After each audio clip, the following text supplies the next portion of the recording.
Les néons de l'hôpital privé de Neuilly grésillaient doucement, tandis qu'Anne Moreau marchait dans les couloirs d'un blanc immaculé. Elle était infirmière ici depuis près de 2 ans, mais aujourd'hui quelque chose était différent.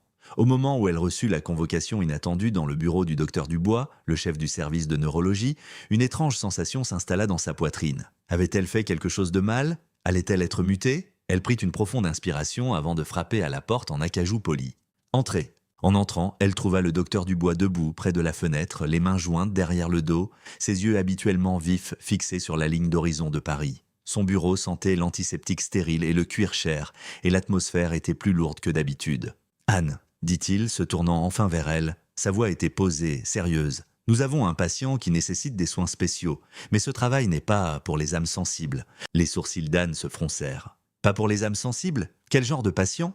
demanda-t-elle avec prudence. Le docteur Dubois l'étudia un instant avant de désigner un épais dossier médical sur son bureau. « Antoine Cartier, dit-il. » Le souffle d'Anne se coupa dans sa gorge. Antoine Cartier. Le Antoine Cartier. Même si elle n'avait pas immédiatement reconnu le nom, la couverture du dossier disait tout, une coupure de journal en noir et blanc, d'un terrible accident de voiture, 1 an auparavant. Le plus jeune milliardaire de Paris avait eu un accident dévastateur. Sa voiture de sport avait fait une sortie de route sur un pont au milieu de la nuit, le laissant dans le coma depuis. Son nom avait autrefois dominé les gros titres. Antoine Cartier, le PDG impitoyable et intouchable de Cartier Industrie. L'homme qui avait bâti un empire à seulement 32 ans. Maintenant, il n'était plus qu'un fantôme piégé dans son propre corps. Sa famille lui rend rarement visite, continua le docteur Dubois, et la plupart du personnel médical fait simplement ses rondes par obligation. Mais Antoine Cartier a besoin de quelqu'un de dévoué, quelqu'un qui s'en souciera vraiment. Anne se mordit la lèvre. Elle pouvait entendre l'hésitation dans sa voix. « Et vous pensez que cette personne, c'est moi ?» Le docteur Dubois hocha la tête. « Oui. » Anne prit une lente inspiration. C'était une tâche intimidante. S'occuper d'un homme qui pourrait ne jamais se réveiller. Un homme dont la richesse et le pouvoir avaient autrefois dicté la vie de milliers de personnes. Mais au fond d'elle, elle connaissait sa réponse avant même de parler. « Je le ferai. » Les lèvres du docteur Dubois se pressèrent en une fine ligne, mais il y avait une lueur d'approbation dans ses yeux. « Bien, votre service commence ce soir. » La suite privée au dernier étage de l'hôpital semblait étrangement silencieuse quand Anne y entra. Contrairement à la stérilité froide des autres chambres de patients, celle-ci était conçue pour le luxe. Un agencement spacieux, des lustres tamisés, des meubles en chêne foncé, et, au centre de tout cela, reposait Antoine Cartier. Son souffle se coupa en le voyant. Malgré les tubes, les machines qui le maintenaient en vie et l'immobilité de son corps, il était beau. Une mâchoire forte, des cils sombres sur sa peau pâle, des épaules larges visibles sous la blouse d'hôpital. Sans cette immobilité sans vie, il aurait facilement pu passer pour un homme simplement endormi. Mais ce n'était pas un sommeil ordinaire. C'était un homme piégé dans un silence sans fin. Anne déglutit difficilement et s'approcha, ajustant sa perfusion avant de saisir le gant de toilette chaud préparé pour lui. Elle hésita une seconde avant de le presser doucement contre sa peau. Au moment où elle le toucha, un étrange frisson parcourut son échine. Une sensation qu'elle ne pouvait expliquer, comme s'il pouvait la sentir là, comme si quelque part dans les profondeurs de son inconscience, il savait. Un bip doux du moniteur cardiaque remplit le silence, régulier et rythmé. Anne chassa cette étrange sensation et continua son travail, essuyant soigneusement ses bras, sa poitrine, s'assurant que son corps restait propre et soigné. « Je suppose que vous n'avez pas votre mot à dire là-dessus, hein ?» murmura-t-elle presque pour elle-même. « Silence. Je prends ça pour un non. » Un petit sourire se dessina sur ses lèvres malgré elle. Les jours se transformèrent en routine. Chaque matin et chaque soir, Anne lui donnait son bain, changeait ses draps, surveillait ses signes vitaux. Mais bientôt, il ne s'agissait plus seulement de soins médicaux. Elle se mit à lui parler, lui racontant des histoires sur sa journée, sur le monde extérieur à sa fenêtre. « Tu devrais voir la nourriture de la cafétéria, Antoine. C'est une tragédie. Même pour un milliardaire, je doute que tu y survivrais. » Silence. Je ne sais même pas pourquoi je te parle. Peut-être que j'aime juste le son de ma propre voix. Silence. Ou peut-être que tu écoutes vraiment. Le moniteur cardiaque bipa régulièrement comme pour lui répondre, et peut-être, juste peut-être, qu'il écoutait. Anne fredonnait doucement en trempant un gant de toilette propre dans l'eau tiède. Le silence stérile de la suite privée d'Antoine était quelque chose auquel elle s'était habituée au fil des semaines. Le bip régulier du moniteur cardiaque, le léger bourdonnement de la perfusion, tout cela faisait maintenant partie du décor. Elle se pencha sur le lit, essuyant soigneusement le visage d'Antoine, ses doigts doux mais précis. « Tu sais, dit-elle d'une voix légère, j'ai lu quelque part que les gens dans le coma peuvent encore entendre. Donc techniquement, tu es le pire auditeur que j'ai jamais rencontré. Pas de réponse, bien sûr. Elle soupira en secouant la tête. Ce n'est pas grave, j'ai l'habitude de me parler à moi-même maintenant. Elle se déplaça pour nettoyer le contour de sa mâchoire quand un léger mouvement, son souffle se coupa. L'avait-elle imaginé? Elle se figea, fixant sa main. Rien. Les doigts reposaient immobiles sur les draps, blancs et nets. Anne laissa échapper un petit rire en secouant la tête. Super. Maintenant, j'ai des hallucinations. C'est peut-être moi qui ai besoin d'un lit d'hôpital. Mais le malaise persista et au cours des jours suivants, cela se reproduisit. La deuxième fois, elle ajustait son oreiller. Elle ne regardait pas quand elle le sentit, la plus faible pression contre son poignet. Sa tête se tourna brusquement. La main d'Antoine s'était déplacée d'une fraction de centimètre seulement, mais assez pour lui retourner l'estomac. « Antoine » murmura-t-elle, réalisant à peine qu'elle avait prononcé son nom. Silence. Le même bip, bip, bip rythmé du moniteur. Elle posa sa main sur la sienne, sentant sa chaleur, son immobilité, son mouvement potentiel. Rien? Imaginait-elle des choses ou quelque chose était-il en train de changer? Anne ne pouvait se défaire de ce sentiment, alors elle le signala au docteur Dubois. « Il a bougé ?» Le médecin arqua un sourcil sceptique. « Je crois, oui, » admit Anne. « Au début, j'ai cru l'imaginer, mais ça continue d'arriver. Ses doigts tressaillent, sa main bouge légèrement. C'est infime, mais c'est là. » Le docteur Dubois se renversa dans son fauteuil profondément pensif. « Nous allons faire des tests, » dit-il finalement. « Mais ne vous faites pas trop d'illusions, Anne. Ce pourrait n'être que des spasmes musculaires réflexes. » Anne hocha la tête, mais au fond d'elle, elle n'y croyait pas. Elle sentait que quelque chose se passait, et lorsque les résultats des tests arrivèrent, elle ne fut pas surprise. « Il y a une activité cérébrale accrue, » lui dit le docteur Dubois. « Ses réponses neurologiques sont plus fortes qu'avant. » Son cœur fit un bond. « Alors, il se réveille ?» Le docteur Dubois hésita. « Pas nécessairement, cela pourrait signifier n'importe quoi, mais c'est un bon signe. » Ce n'était pas la réponse qu'elle voulait, mais c'était suffisant. Cette nuit-là, assise à son chevet, Anne se retrouva à parler à Antoine plus que d'habitude. « Je ne sais pas si tu m'entends, mais quelque chose me dit que oui, » murmura-t-elle. Elle jeta un coup d'œil à son visage, à ses traits forts, toujours immobiles, mais pour la première fois, elle sentit qu'elle n'était pas seule dans la pièce. Alors, elle parla. Elle lui raconta sa journée, les patients qui la frustraient, le médecin impoli du 3e étage qui lui volait toujours son café. Elle lui parla de son enfance, de la petite ville où elle avait grandi, de son rêve de toujours devenir infirmière. Et tandis qu'elle parlait, elle ne réalisa pas que, profondément dans le silence de son coma, Antoine écoutait. Le soleil du matin filtrait à travers les grandes fenêtres de la chambre d'hôpital, projetant une lueur chaude sur la forme immobile d'Antoine Cartier. Le bip du moniteur cardiaque emplissait le silence, régulier et rythmé, comme il l'avait été depuis un an. Anne se tenait à côté du lit, retroussant ses manches. Ce n'était qu'un autre jour, un autre bain de routine, une autre conversation avec quelqu'un qui pourrait ne jamais lui répondre. Elle trempa un gant de toilette chaud dans la bassine, l'essora et commença à essuyer doucement la poitrine d'Antoine, ses mouvements précis et prudents. « Tu sais Antoine, » murmura-t-elle avec un léger sourire, « je pensais prendre un chien. J'ai besoin de quelqu'un qui m'écoute et qui ne reste pas là à m'ignorer toute la journée. » Silence. Elle soupira. « D'accord, c'est impoli, je faisais juste la conversation. » Elle attrapa son bras, passant le gant sur sa peau, ses doigts effleurant son poignet. Et puis, ses doigts se resserrèrent autour de son poignet. Anne se figea, un souffle court coincé dans sa gorge alors qu'elle fixait sa main. La pression n'était pas forte, douce, faible, hésitante, mais elle était là. Oh mon Dieu! Son cœur battait violemment, son pouls résonnant dans ses oreilles. Elle voulait croire que ce n'était qu'un autre réflexe, une autre contraction sans signification. Mais ce n'était pas le cas, car alors les yeux d'Antoine s'ouvrirent brusquement. Pendant un instant, Anne ne put ni bouger, ni respirer, ni penser. Elle avait passé des mois à fixer ses paupières closes, guettant le moindre signe de mouvement, la moindre lueur de vie. Et maintenant, ses yeux d'un bleu océan profond la regardaient droit dans les yeux. Ils étaient inconfus, flous, vulnérables, mais vivants. Les lèvres sèches d'Antoine s'entr'ouvrirent. Sa voix était rauque, à peine un murmure, mais elle était réelle. « Où suis-je » Le corps entier d'Anne se tendit. Ses genoux faillirent céder. Son souffle était pris entre l'incrédulité et la panique pure. Il avait parlé, il s'était réveillé. L'impossible venait de se produire. Elle remarqua à peine la bassine d'eau lui glissant des mains, éclaboussant le sol blanc immaculé alors qu'elle reculait en titubant. Oh mon Dieu! Ses instincts prirent le dessus. Elle se retourna et frappa de la main le bouton d'urgence sur le mur. Une alarme stridente retentit dans le couloir. Quelques secondes plus tard, la porte s'ouvrit en grand et une équipe de médecins et d'infirmières se précipita à l'intérieur menée par le docteur Dubois. « Que s'est-il passé ?» demanda le docteur Dubois en se dirigeant vers le lit, vérifiant déjà les signes vitaux d'Antoine. La voix d'Anne tremblait. « Il a attrapé ma main. Il a ouvert les yeux. Il... Elle se retourna vers Antoine, toujours incapable de croire ce qu'elle voyait. Sa poitrine se soulevait et s'abaissait de manière saccadée, ses yeux parcourant la pièce comme s'il essayait de reconstituer où il était, ce qui se passait. Il n'était pas encore pleinement conscient, mais il était là. L'expression du docteur Dubois passa du choc à l'action. « Appelez-moi une équipe de neurologie maintenant ». Les infirmières s'affairaient, leur voix se superposant dans l'incrédulité alors qu'elles se dépêchaient d'effectuer des tests. La pièce était un tourbillon de mouvements, mais Anne ne pouvait quitter Antoine des yeux. Puis, comme s'il sentait son regard, ses yeux croisèrent à nouveau les siens, et cette fois, il ne détourna pas le regard. Tout se passait si vite.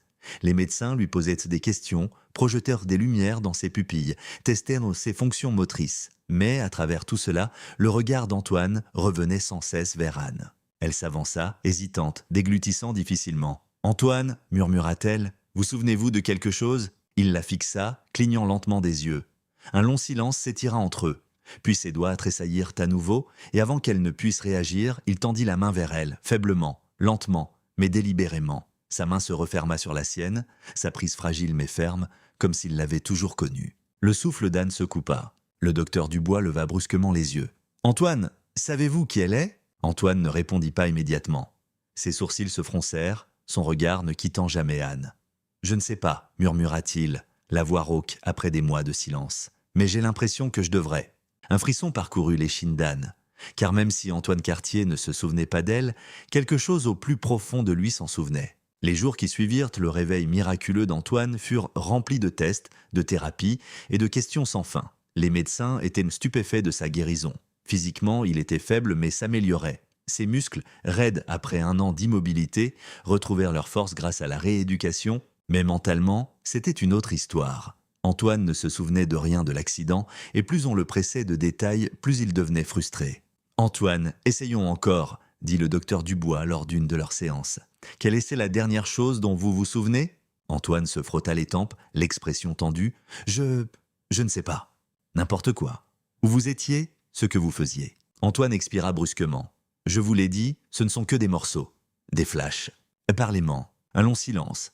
Puis Antoine ferma les yeux, les sourcils froncés. « Je me souviens d'un sentiment. Sa voix était lente, incertaine, comme si quelque chose n'allait pas, comme si j'étais en danger. » Anne, qui écoutait tranquillement sur le côté, se raidit. Antoine continua, ses doigts se crispant. Il y avait une route, des phares, et puis plus rien, juste le noir. Le docteur Dubois soupira. Il est courant que les victimes de traumatismes bloquent les souvenirs douloureux.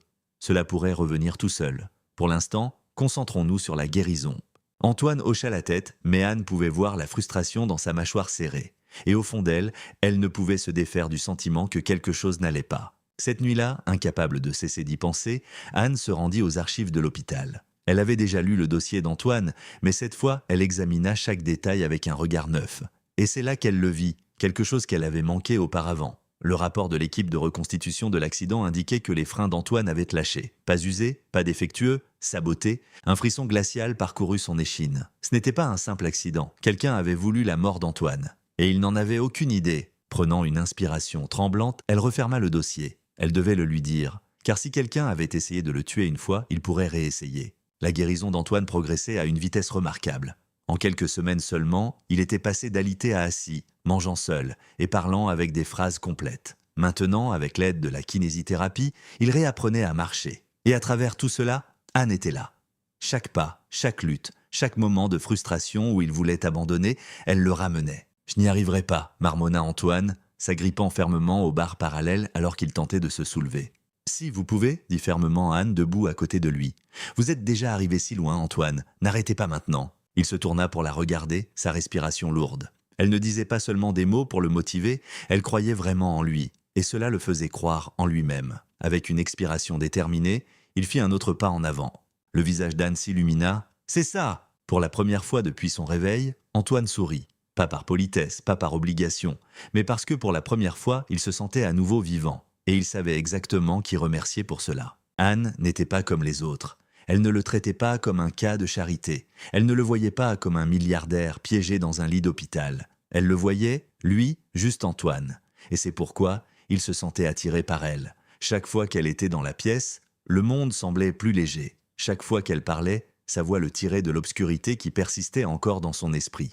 Et chaque fois qu'elle le touchait, une main sur son bras, pour le stabiliser pendant qu'il marchait, ajustant son oreiller, sa peau picotait de quelque chose qu'il ne pouvait expliquer. Un soir, après une séance de thérapie particulièrement longue, Anne suggéra une promenade dans le jardin de l'hôpital. « L'air frais pourrait vous faire du bien ?» dit-elle en souriant. Antoine accepta, mais ce à quoi il ne s'attendait pas, c'était à quel point tout serait différent en dehors de ces murs d'hôpital. L'air frais de la nuit, le bruissement des arbres, la lune jetant une douce lueur sur le monde. Pour la première fois, il se sentit à nouveau comme une personne. Pas un patient, pas un mystère aux souvenirs manquants, juste lui-même. Et à côté de lui, Anne. Il marchait lentement, Anne s'accrochant à son bras pour le soutenir. Au début, Antoine pensa que cela faisait juste partie de son travail. Mais ensuite, il vit la façon dont ses doigts s'attardaient sur son poignet, la façon dont elle le regardait quand elle pensait qu'il ne la voyait pas, la façon dont son souffle se coupait légèrement chaque fois qu'il s'approchait un peu trop. Et soudain, il sut. Elle le sentait aussi, cette attraction, cette connexion tacite entre eux. Ils s'arrêtèrent, près d'un petit banc de pierre, le clair de lune projetant des ombres à travers le jardin. Antoine se tourna pour lui faire face, son cœur battant de manière irrégulière pour une raison différente cette fois. Anne ouvrit la bouche pour dire quelque chose, mais avant qu'elle ne le puisse, Antoine prit sa main. Ses lèvres s'entr'ouvrirent de surprise, ses yeux cherchant les siens. « Je ne me souviens de rien de ma vie avant ça », admit-il, sa voix basse, « mais je sais une chose avec certitude. » Anne déglutit. « Quoi ?» Il resserra sa prise sur ses doigts. « Je te fais confiance. » Les mots étaient simples, mais pour lui, ils signifiaient tout. Et à en juger par la façon dont le souffle d'Anne se coupa, la façon dont ses joues rougirent sous le clair de lune, la façon dont elle ne retira pas sa main, elle comprit. Et pour l'instant, c'était suffisant. La nuit fut agitée. Antoine se tournait et se retournait dans son lit d'hôpital, son corps encore faible, mais son esprit en ébullition. Et puis, un flash. Une explosion soudaine de mémoire déferla dans son subconscient comme une digue qui cède. La route était sombre, la pluie tombait à verse contre le pare-brise, ses essuie-glaces luttant pour suivre. Antoine serrait fermement le volant, son esprit encore embrumé par la réunion qu'il venait de quitter. Quelque chose n'allait pas. Puis, de nulle part, des phares, brillants, se précipitant vers lui. Une berline noire se déporta dans sa voie sautillant à toute vitesse. Antoine donna un coup de volant, ses pneus dérapant sur la chaussée glissante. Les freins. Il ne fonctionnait pas. Son cœur battait à tout rompre alors qu'il essayait désespérément de reprendre le contrôle. Et juste avant l'impact, ses yeux se portèrent sur le bord de la route. Une silhouette sombre se tenait là, observant. Et puis, le noir. Les yeux d'Antoine s'ouvrirent brusquement, son souffle court et irrégulier. Son pouls s'accéléra, la sueur collant à sa peau. Le souvenir avait été si vif, si réel, et maintenant il connaissait la vérité. Ce n'était pas un accident. Quelqu'un avait essayé de le tuer. Anne remarqua que quelque chose n'allait pas dès qu'elle entra dans sa chambre le lendemain matin. Il était différent. Son sourire narquois habituel avait disparu, son corps était tendu, ses mains serrées en poing. « Antoine ?» demanda-t-elle prudemment. « Qu'est-ce qui ne va pas ?» Ses yeux bleus perçants se fixèrent sur les siens, remplis d'une nouvelle intensité. « Je me souviens de quelque chose. » L'estomac d'Anne se noua. « L'accident ?» Il hocha la tête d'un mouvement sec. « Ce n'était pas un accident, Anne. Quelqu'un a saboté mes freins. Et il y avait un homme sur le bord de la route qui regardait ma voiture s'écraser. » Anne sentit des frissons parcourir son échine. Tout ce qu'elle avait soupçonné, il venait de le confirmer. Mais la question demeurait « qui et pourquoi ?» Anne et Antoine passèrent les jours suivants à creuser plus profondément, parcourant les dossiers d'Antoine, les registres de l'entreprise et tout ce qui pourrait indiquer que quelqu'un lui en voulait. Puis, finalement, ils le trouvèrent. Un transfert financier. Une grosse somme d'argent virée quelques jours seulement avant l'accident. Le destinataire, un criminel connu avec un historique d'accidents maquillés. Et l'expéditeur, Nathan Cartier, le demi-frère d'Antoine. La prise de conscience fut un choc terrible. C'était lui, murmura Antoine, s'agrippant au bord de la table. Nathan avait toujours été jaloux, avait toujours eu l'impression qu'Antoine était le favori, celui qui avait hérité du legs de leur père, tandis que lui était laissé dans l'ombre. Et maintenant, il avait essayé d'effacer complètement Antoine. Anne sentit son cœur se serrer. Antoine, il voulait ta mort. La mâchoire d'Antoine se contracta. Et maintenant, je vais m'assurer qu'il paie. Ce soir-là, Antoine et Anne organisèrent une rencontre avec Nathan face à face dans un bureau faiblement éclairé du domaine des quartiers. Nathan était avachi dans un fauteuil en cuir, faisant tourner un verre de whisky tandis qu'Antoine et Anne entraient. « Tiens, sourit Nathan, le mort-vivant. » Les yeux d'Antoine brûlèrent de fureur. « Pourquoi as-tu fait ça, Nathan ?» Nathan but une lente gorgée de sa boisson. « Tu le sais déjà. » Anne s'avança. « Vous avez essayé de tuer votre propre frère. Pourquoi ? L'argent ? Le pouvoir ?» Le sourire de Nathan s'effaça. « Pour tout ce qui aurait dû être à moi, cracha-t-il. Tu as toujours été le fils prodigue, l'héritier, celui à qui on a tout donné sur un plateau. Eh bien, devine quoi ? J'en avais marre d'attendre mon tour. » Les mains d'Antoine se crispèrent en poing. « Alors tu as engagé quelqu'un pour saboter ma voiture ?» Nathan rit froidement. « Je ne pensais pas que tu survivrais. Mais bon, les miracles existent, n'est-ce pas ?» Anne sentit la rage bouillir en elle, mais avant qu'elle ne puisse dire quoi que ce soit, la porte s'ouvrit en grand et 2 officiers en uniforme entrèrent. Le visage de Nathan blêmit. « Nathan Cartier ?» annonça un officier. « Vous êtes en état d'arrestation pour tentative de meurtre. » Nathan se tourna brusquement vers Antoine, son expression se tordant de panique. « Tu m'as piégé ?» Antoine pencha la tête. « Non, mon frère. Tu t'es piégé tout seul. » Nathan fut emmené, menotté, hurlant des menaces vides. Et alors que la porte se refermait derrière lui, un lourd silence remplit la pièce. Antoine expira enfin, ses épaules se détendant pour la première fois depuis son réveil. C'était fini. Justice avait été rendue. Et il était enfin libre. Le domaine des Cartier avait toujours été grandiose, imposant et froid, une forteresse de richesse bâtie sur des générations de pouvoir. Mais ce soir, alors qu'Anne entrait dans la salle à manger faiblement éclairée, l'atmosphère était différente, plus chaleureuse, plus intime. La douce lumière des bougies vacillait sur la table élégamment dressée, près des grandes baies vitrées donnant sur la ligne d'horizon de la ville.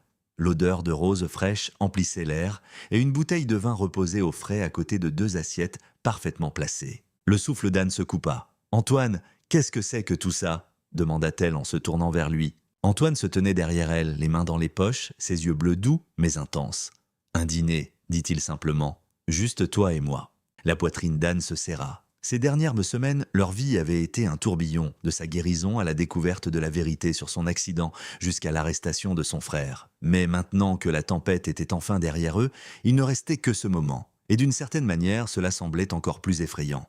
Alors qu'il s'asseyait, Anne ne pouvait ignorer la façon dont Antoine la regardait, comme s'il mémorisait chaque détail, comme si elle était quelque chose de fragile, mais de précieux. « Tu es silencieux ?» dit-elle, lui adressant un petit sourire taquin. « Ça ne te ressemble pas. » Il expira, faisant tourner son verre de vin entre ses doigts. « Je réfléchissais. C'est encore plus dangereux, » plaisanta-t-elle. Il ne rit pas. Au lieu de cela, il se pencha en avant, son regard brûlant le sien. « Anne, sais-tu combien de personnes m'ont abandonné pendant que j'étais dans ce coma ?» Son sourire s'effaça. Elle le savait, elle l'avait vu de ses propres yeux. La façon dont sa famille l'avait traité comme un fardeau, la façon dont ses soi-disant amis avaient tourné la page.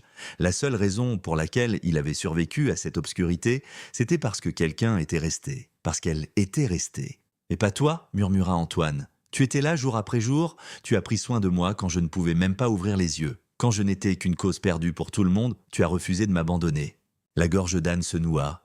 Elle n'y avait jamais pensé de cette façon. Elle avait juste fait ce qu'elle estimait juste. Mais pour Antoine, cela avait tout signifié. Antoine se pencha plus près, ses doigts effleurant les siens sur la table. « Anne, j'ai tout. » Sa voix était douce mais ferme. « L'argent, le pouvoir, l'influence. Mais rien de tout cela ne signifie quoi que ce soit sans toi. » Le souffle d'Anne se coupa. « Antoine, laisse-moi finir, » murmura-t-il, sa main se refermant enfin sur la sienne. Son pouce traçant de lents et délicats cercles sur sa peau. « Je ne sais pas comment c'est arrivé, je ne sais pas quand ça a commencé, mais ce que je sais, c'est que chaque instant où j'étais piégé dans ce coma, c'est toi qui me maintenais en vie. Tu étais ma lumière dans l'obscurité, Anne. » Ses yeux brûlèrent de larmes. « Je t'aime. » Les mots la percutèrent, lui coupant le souffle.